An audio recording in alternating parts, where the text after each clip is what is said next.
welcome back, everyone. Today I'm doing an interview with Sherry Dell, who is one of our 22 co-authors for our book that we're relaunching, The Art of Connecting with Nature.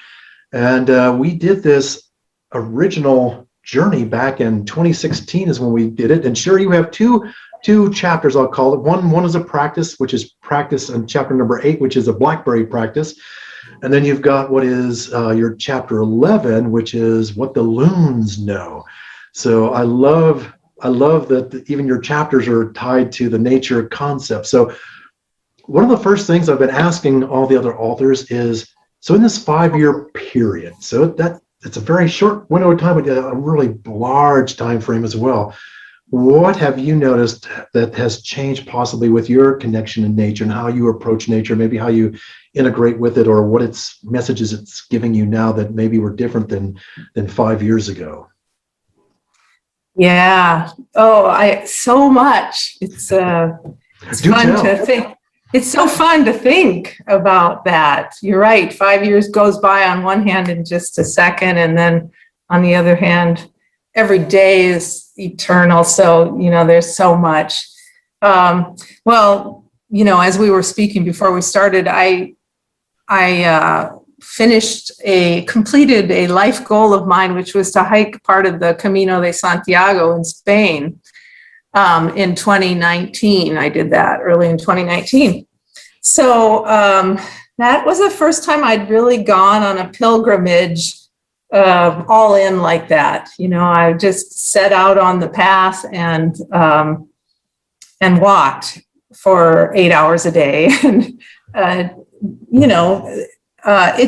it's everything you hear and read about pilgrimage and more for me, because I think the timing was so perfect for me. So as a result, many lessons crystallized for me during that time. And one of them is about being in nature, about walking and the power of walking, and the way that walking will teach you to receive the signs that are given, the guidance that is given. Tell me more about that.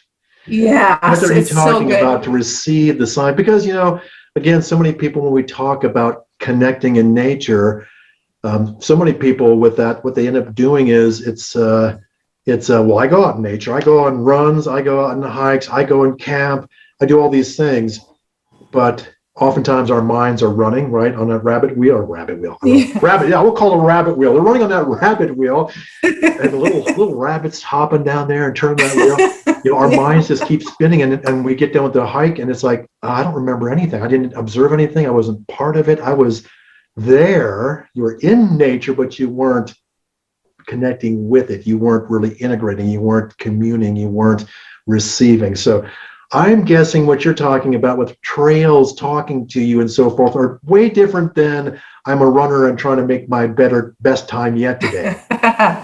Yeah, exactly.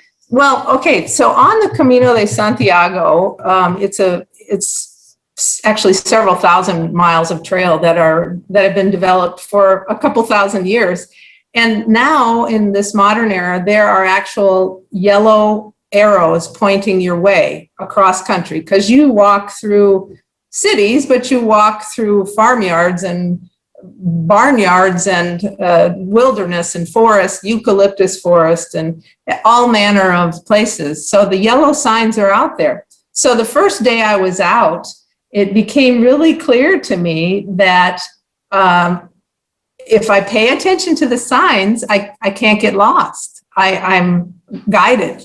That's a great metaphor for life, right? It's huge. Well, it just came into my bones in a big way, because what also happened on the first day is I wasn't paying attention. I got lost.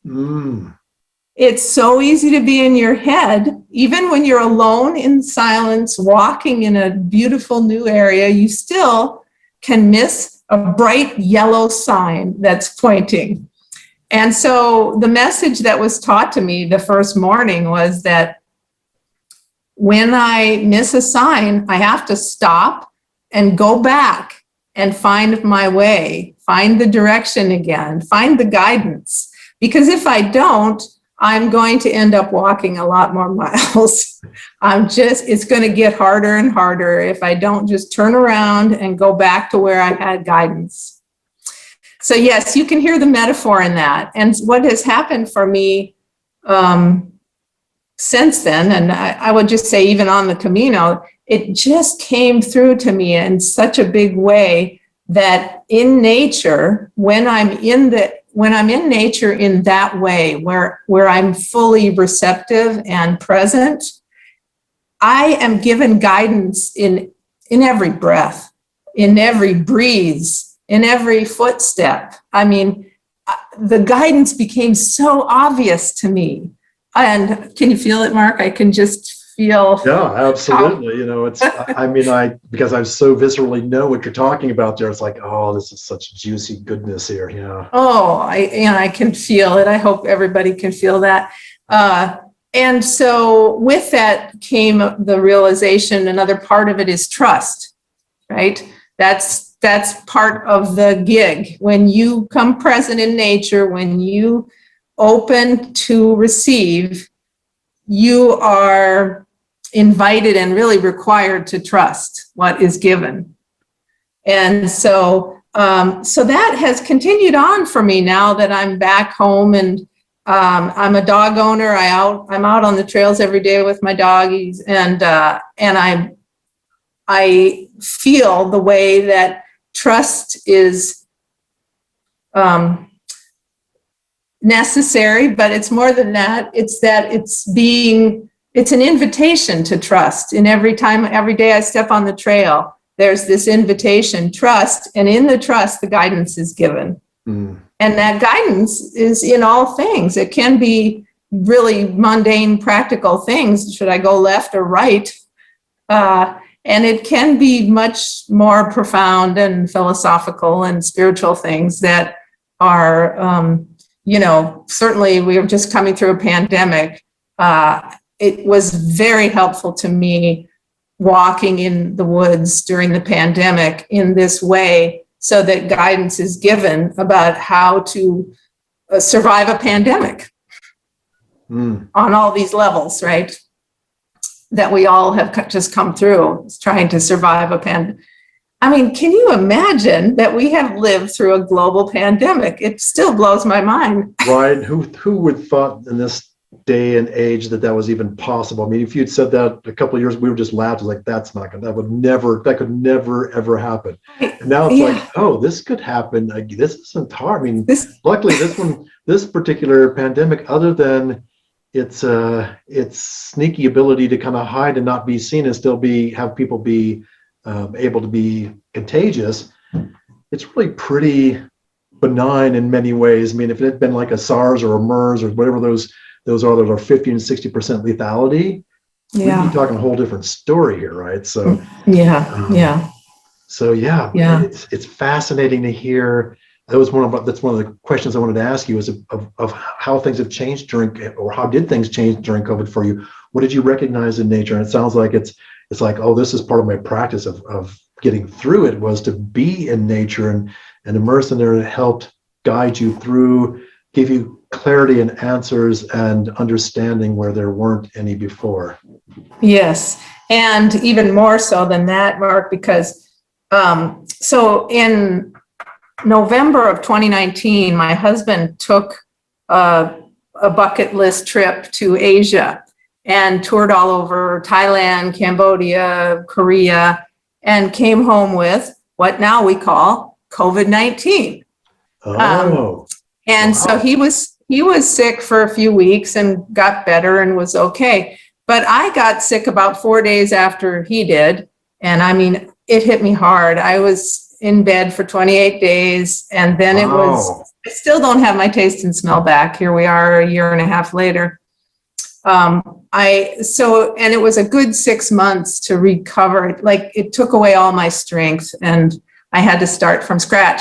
So being in nature was also my medicine. It saved me, to be able to get back out there. And even though at first I couldn't go very far, being weak from it, it is the thing that well, it called me out of my bed, out of my sick bed, because I love it so much. And I know it's so trustworthy and healing. And then it provided for me the physical exercise that I needed, the oxygen that I needed, the guidance that I needed. So yes, I mean, I feel so blessed because I know not everybody in the pandemic was able to get outside. Right. But I live not even a block from a fabulous trailhead, and it didn't close down in our vicinity, in our county. At one point, most all trails, the national parks, everything was closed. I don't know if that happened in Colorado, but not my trail. So I always had my trail to be able to go out there, and it was a lifesaver for me. So I really relied on it as the sort of constant healing guide that I know it is anyway, but I mean, in a time when I really needed it. So it was my cornerstone. Yeah. Wow. I didn't realize that. I mean, Ariana and I got mild cases of it here just a couple of months ago, and I lost my taste also. What was interesting, and I didn't lose my taste at first. It was I had a hypersensitive smell to like salt and urine kind of. So we walked in our house, and I was like, oh my gosh, our dogs must have peed everywhere, because we came back from a trip to Taos. It's like they must have peed everywhere. I'm looking around, I was like, where is this? It's like, it's so strong, it's overwhelming me. And I went upstairs. Oh my gosh, I smell it upstairs too. This is horrible. How did they get through the gate and get upstairs? I was like, darn it anyway. Then I went down in the basement to get something. It's like, wait a second, the dogs can't get down here, and everything down here smells like urine too. So then I stepped outside. I was like, outside smells like, this is crazy. So it's one of those interesting things. I still don't have my full taste. I still have like a metallic taste in my mouth, a little bit of a metallic taste, and my smell is coming back, but it's not fully back. So very interesting what this well, it made me very empathetic for all the people and all the sadness of, because there is a population that survived but then has not recovered. Right. And I get that. Because I was in the best shape of my life at that point, right? When I got sick, I had been in the shape I hiked 14 miles a day when I was on the Camino. And I also do 5 rhythms practice of dancing. And I was dancing 3 hours a week. I was feeling great. I was just feeling really strong. And honestly, within, I'd say 48 hours, I was like back to zero. So I have so much empathy for people that got hit hard. Yeah. So it's a crazy thing, because COVID could mean you had literally no symptoms or you died, and anything in between. Right. And the continuation, because it's not just for many people, that long haulers kind of thing that kind of persist, and so it's interesting, and very interesting. Well, So for me, the word that was really interesting that you mentioned here, I believe, was trust, or something akin to that you can trust nature. So that piqued my curiosity. Tell me more about being able to trust nature, because that implies that you can't trust other things around you, but nature you can always trust. So I'm curious, my friend, if what that is, if you're willing to dig into it a little bit and share a little bit. Yeah, sure. It's a fun topic. And maybe it's my particular life story that has brought me to there, but because I was born in a very nature abundant environment, and my family had a belief that children should be outside and in nature, and so I had some help starting out, and so I've always been really comfortable, and maybe more comfortable in nature than elsewhere, and particularly the silence. I love the silence of nature, so maybe I was hardwired. But I went to Spain by myself. I did that hike alone. I particularly chose that particular route that I took because I went online and I read where would be the fewest number of pilgrims walking at this time of year. And in fact, you'll get a kick out of this. I read one review that said, don't go on this segment, especially there are a lot of dogs there. And so I knew it was mine then. Right. It's like, got it. I'm there. Anyway, so I'm all alone in Spain. I've never been there. And part of the process of learning about the guidance out in the Camino was that I felt the embrace of safety. And in that safety, it just opened up all this sense of trust, that there was nobody lying. The trees are not lying to me. The dirt is not lying to me. There's no pretenses going on. There's no pretending anything. It's all absolutely 100% trustworthy. And as that became embodied in my walk, it also became clear to me, it was given to me, the knowing that that is true of all life. Yeah. Yeah. It's all trustworthy. Yeah. Yeah. Yeah. It's funny that you say that, because as far as the whole trust thing, and that nature is trustworthy, and that it's the human component that's the one that's the unknown in that, right? All of nature, it doesn't hide things from you necessarily. It lays it out there. It's not conniving and manipulative. It just, it can kill you. It can support you. It can show you beauty and terrorize you, but it doesn't pretend to be your friend and then sneak up on you and get you, kind of thing. So that's really fascinating. I love that. With that. I'm really curious. How many days were you actually on the walk? I walked 89 miles in 7 days on the trail. So I'm curious, sounds like the first day you were downloading, you were kind of in your head a lot.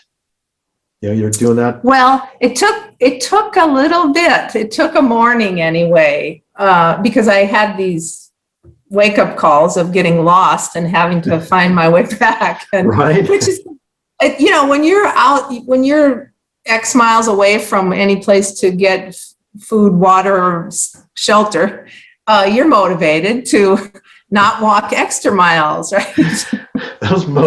Those needs that we have of our physical beings sometimes get in the way, right? Yeah.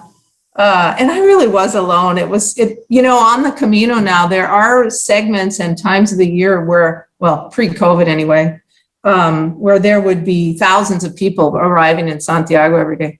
And the first 5 days that I walked, I didn't see another pilgrim. I had it completely. I felt like I had gone back 1,000 years in time or something, to be out there by myself. So that was really cool. But yeah. Anyway, I did take a little bit of adjustment time, but it for me. So another little cute part about my story is I went to college a year in Spain in 1977, long time ago. At the time that I was walking my Camino, it had been 42 years since I had been a student in Spain. But when I was a student in Spain, I learned about the Camino. And in 1977, I said to myself, or maybe it was 78, it was towards the end of the year, I said to myself, I'm going to go walk that Camino. That sounds like a great idea. Yeah. And then I blinked and 42 years passed, and I was there. And so I think for me, part of it was the right timing, that I was so ready for everything that I don't know that everybody has things sort of click in this quickly on the Camino. You tell people walk for a month before it happens, but I was hearing it. It literally, I wrote my little memoir. Oh, very cool. Yeah. I wrote my little memoir, and I was just re-looking at that here. And I remember that it's like Rumi says, that when you step on the path, the way appears. It was like that. My first step on the Camino, and I felt myself arrive in the pilgrimage. So maybe it's a little unusual, but it was really profound for me just from the get-go. Yeah, that's amazing. So I'm curious if you noticed any like profound changes from the very beginning, that first day, to what you were noticing different in nature further into the walk there. Sometimes we Oh, come, yes. again, when we become more attuned, all of a sudden we start seeing and experiencing all kinds of things that we would have missed otherwise. So I'm just Oh, curious, yeah, I was know. there anything that stood out or anything that kind of like, wow, this is, Yes, it was so magical for me because of that, just opening and deepening with every step and every breath. Yeah, and magic happened too. I mean, it's like first I started to notice that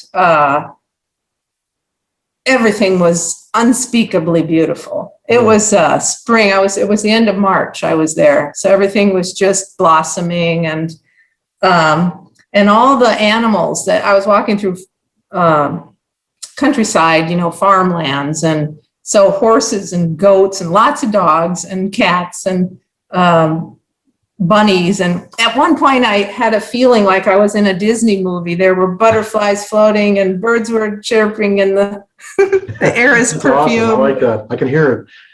The fields are Yeah, alive with the yeah. sound of Sherry.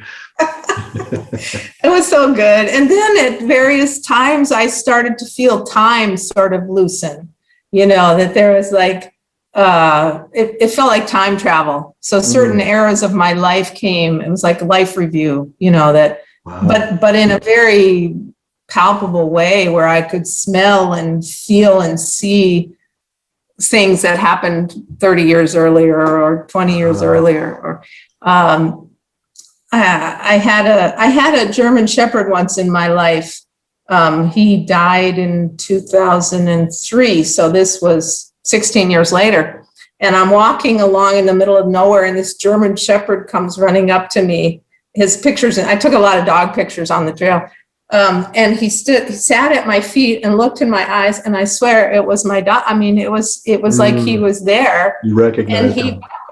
he walked with me for a while. Wow. I That's mean, amazing. I know, there was just a lot of amazing things. And I felt like I was being guided. I felt like I was being shown what's always there. It's so there's paradox in all of this. It's hard to put in words because it sounds mystical and magical, and it is, but it's also right here all the time, and it always was. Yeah, and I think, for me, what's really interesting about that is that we see so many people like who are anxious or wanting to get connected with indigenous kind of peoples, right? Like if it's Native American studies, that's something that's powerful that we don't have access to. Or if it's Incan, that must be really powerful. Or if it's Aboriginal, those are like, wow, if we can get those secrets, and then we'll understand life and understand our purpose here and meaning of things.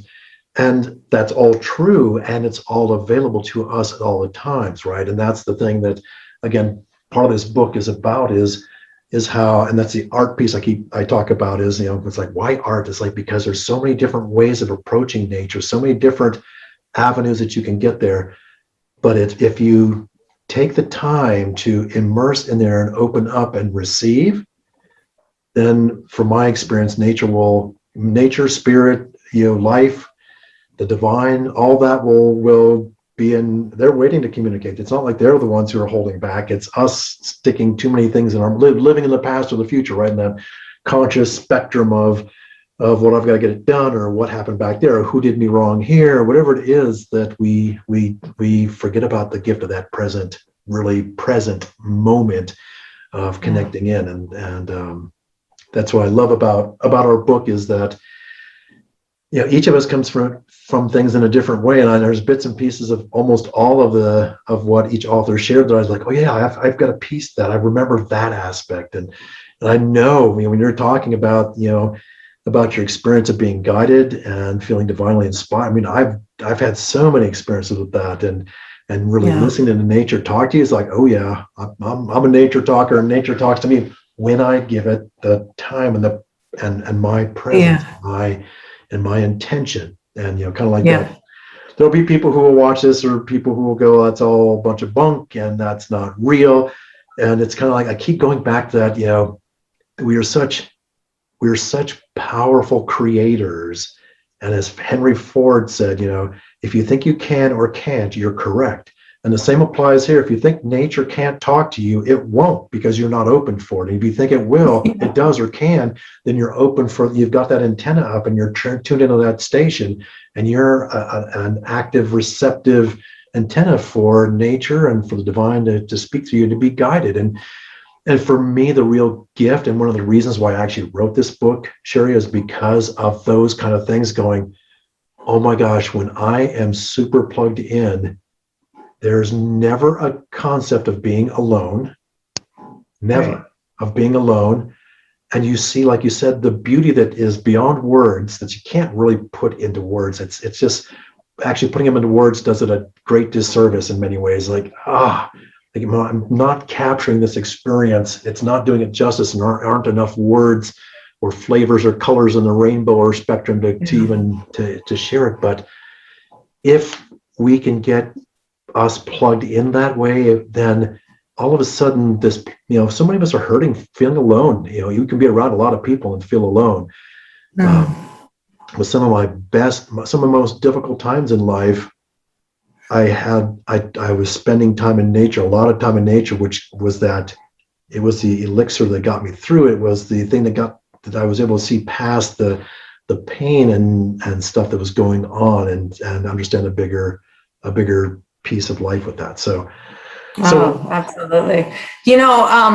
When you emailed to do this, I went back and reread our book, which was really fun this last week. Yeah. And one of the things a couple of things that really jumped out at me is, one is that just what you're saying is that all of our stories are trying in some way to say to people, it's really true. It's there. Everybody's having this version of what you just said of, go check it out. It's real. It is there. And then the other thing that I saw is that because it's hard to put it in words, it's a very poetic book, because people end up using beautiful language to try to explain these beautiful things that are out there. So it's a really lovely thing to read the book from start to finish, because it's almost like reading a book of poetry. Yeah, I like that. Thank you. That's, and because we, the publisher who I went with the first time, they closed down. So I was kind of forced. I've been looking at this anyway and thinking about it. I was like, oh, you know what? I want to transition out. And I've looked at a couple of other publishers, and I was like, let's just do with Amazon. I've got some friends who have published on Amazon. Let me just take this and see how it translates in here. And through that process, I've had the pleasure of reading through everybody's stories a couple different times now, and making a few slight tweaks and a few corrections on some of the grammatical kind of things, and probably putting a few more in there. But nonetheless, that process of reading all this is it's like, wow, it's like, it'd be one thing if we were this homogenous cult that we all did the same, but we're, none of us interact on a daily basis with stuff. We have, some of us I have common friends with some, but there's lots of people who I met for the first time doing this, and yet the stories are the same, right? The stories, they're different. Some of them, like, we broke it down to those 4 different elements of physical, mental, emotional, spiritual, and again, they're telling different stories and yet the same story, right? Different, but yet the same. And if you break it down, it's real basic truths about that. I love that about it. So go ahead. Oh, I was just going to say, one of the things I love is that the book gives you all these kind of practices and rituals and ways to do it. But however way you get there, everybody eventually ends up talking about miracles and magic and things that are just amazing healings and unfoldings that are not accessible elsewhere, that I love that it shows this huge diversity of ways to get there. Yeah. Yeah, absolutely. And it's just such the blessing with it. And I hadn't thought, I don't think I've mentioned any other interviews I've talked about that we've interviewed with on this, but you're right. One of the things going through and taking the chapter is like, you know what, there's going to be a lot of people, if they're novice kind of nature folks and they want to start integrating it and doing things, who aren't going to know how to do this or how to start. So it's like, let's give them some of the things that we do, some of our practices and ceremonies and rites and those kind of things, and so that they can look at that and go, oh, well, I can do that. Oh, okay, well, let me try that. Nope, that didn't work. Or like, wow, that was really powerful. I had no idea that was even possible. But I love that that was the other. It's not just our stories, it's our practices, it's our ceremonies, it's our rites and rituals. It's how do we approach nature, and how can we gift that back to folks who might be reading these for the first time and be kind of wanting to get into nature, but being afraid because maybe they didn't grow up like you or I did, right? Plugged into nature. That's why I keep thinking about Richard Liu's book, The Last Child in the Woods, and how important it is for us to plug in and keep our children connected into nature. Yeah. And I know you do that with your grandchildren quite a bit. And I love seeing stuff on Facebook and it's like, yep, I am so there with you with that, when you share that gift back. So I'm curious here. Your story. Tell me a little bit about your story. What's the story behind the story with what the loon knows, or what. Oh, yeah. Why did you choose kind of to share from that perspective? This early childhood wonder, and then going through the crisis of education and filling your mind full of knowledge, and which sunk you, which took you off track, and then you had to go, okay, I'm recouping by going back to my roots with stuff. So I mean, and there's several of us in this book who kind of talk through that, right? Of that some version of that, of the magic unfolding of childhood connection, and then our academia and empire building, and those things kind of take a chapter of our life to take us on interesting paths, and then we find ourselves, if we're lucky, in my mind, back to that source. So I'm curious. Yeah. Well, you know what I was thinking when you asked that question before. I remember when you sent out the call for this book. It was like. I can remember the day I just grabbed a notepad. It was like it just flooded out of me that way. You asked the question, how a good question is so powerful sometimes. Oh, it just opened something, and it brought the loons to me. Were kind of like a guide that took me through that story and helped me see what had been happening. And to this day, the loons, this was northern Minnesota, where I grew up on a big lake, but I lived on a bay, and there was loons made for life, and they come back every year and raise their young in the same place. And so for a good decade or better, the same loons were coming there through my childhood. And I realized that they were the soundtrack of my childhood. Their song is so spectacular. Oh, it's hauntingly beautiful. Once you hear a loon, you never forget it. Yeah. And I realized just recently, I was realizing I need to get a mechanism for hearing them as I'm falling asleep, because that's how I would fall asleep as a child. Is they do a call as they're going to bed when it gets dark. They go to roost, and they sing this unearthly song. It's so soothing. But anyway, so that just kind of, it was your question really that drew it out, and it just helped me to see what a gift it was, first of all, to have that kind of childhood where I was immersed in nature, and then to see what it cost me to step away from it, to put all my effort into my left brain, and then the full circle to come back to realizing that all of it was there from the beginning. It didn't cost anything. I didn't need a degree to understand it. I didn't need anything to be healed by it. It just is freely given for the act of putting yourself in its presence. Mm. And so that, I thank you for that experience of asking the question, calling it forth, and wow. It's the first time you told me that. I hadn't heard that before. It kind of gives me chills. I was like, wow, okay, that's interesting. It was kind of that, to kind of be that I don't know, I guess the hand of the divine in certain ways, to be able to kind of go, yeah, about this. Tell me more. Yes. Tell me what's, yes. There's something that wants to be spoken through you and shared. So that's really cool. Yeah. And I mean, I don't remember exactly even what the question was, but you sent, basically we wrote two pieces. One was about practices, and I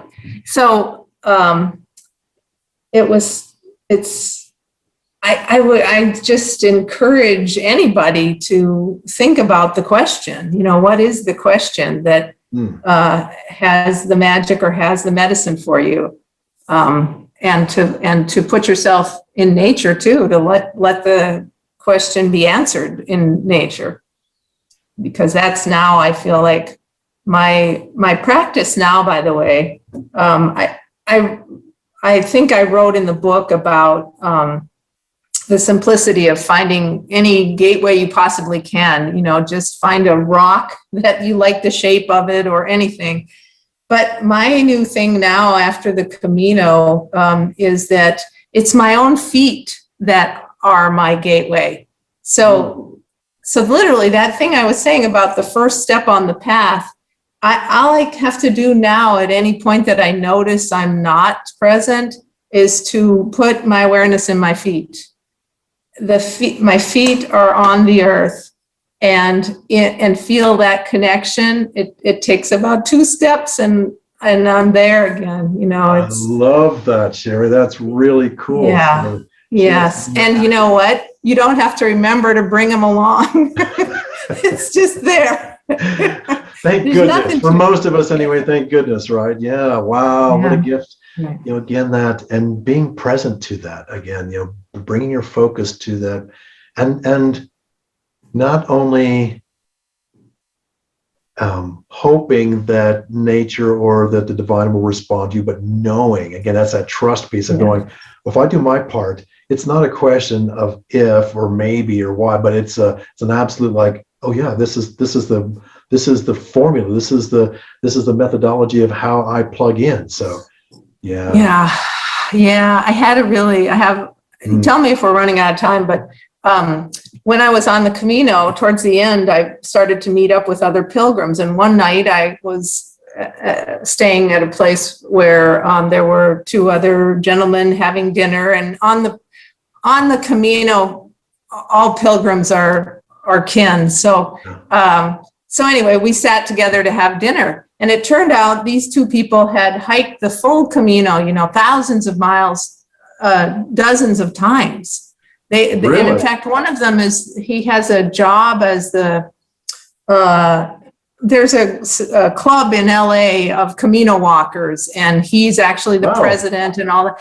Anyway, so we're having this conversation, and so they've got this fine art, because there's kind of this technical aspect of doing the Camino, which is most people carry all their possessions and what gear to have and what shoes, and these are, a big deal on the Camino.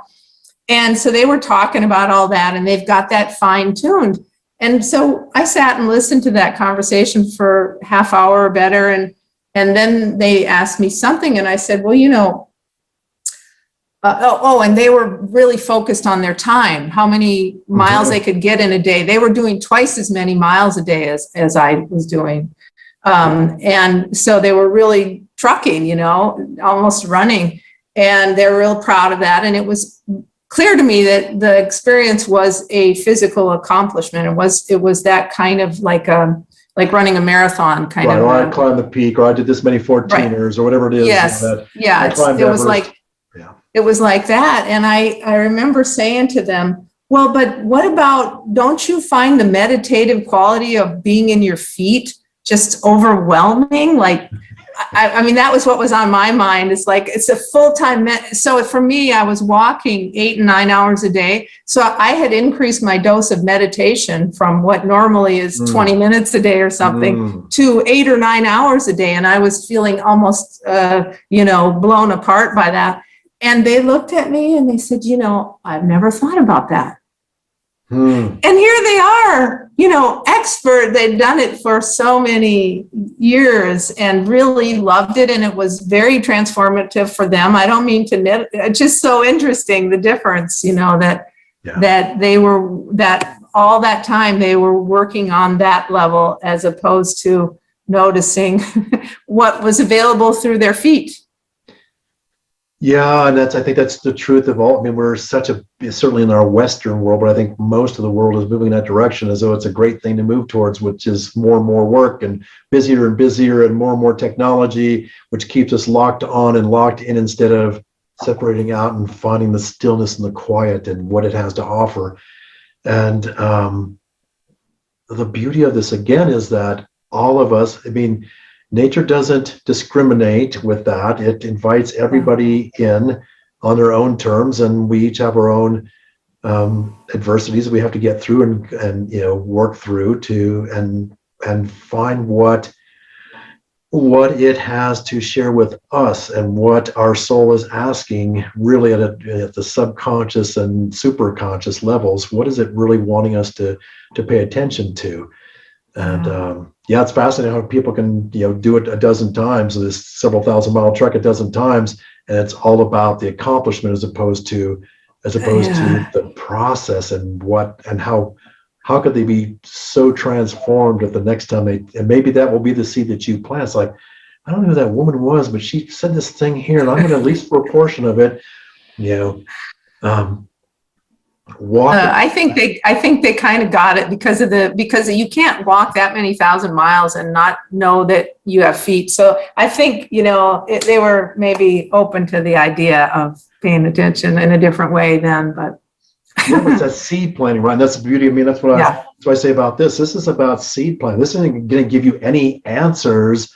You have to go find those yourself. You have to go plug yourself in and find, it's what I wanted when I put this together is like, I want them to be short chapters because of our busy society, and maybe it's just where I was or am, that I'm so busy. It's like, I don't have time to read. I mean, I love the Smithsonian articles, but they're so long that it's like, it feels like work to get through them. Whereas like Time Magazine, they're one page. Okay, I'm going to crunch through it. So that was kind of my concept, but they're fairly short enough, concise enough, which also forced people to kind of pack in their short space, which we're not used to doing.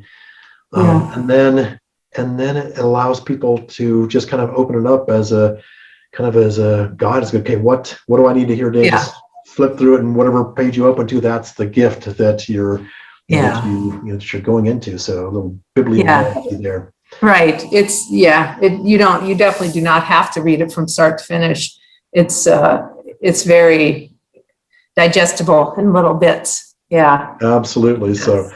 So my friend, we are coming up on that time here, and I really appreciate this last hour with you and sharing. These are, people can read our stories and go, I want to know more. That person sounds really cool. I'd like to know who they are. So this gives people the opportunity to kind of get to know us at different levels, right? It's like, oh, you mean she's in academia and she's still, it's like, okay, so you're not just foo-foo, woofy, it's like there's grounding, there's all the PhDs that you have there, and then you got the other part that is just as equally, maybe more so true and real, is this other side, right? And those two don't have to be exclusive and don't have to be either this or that.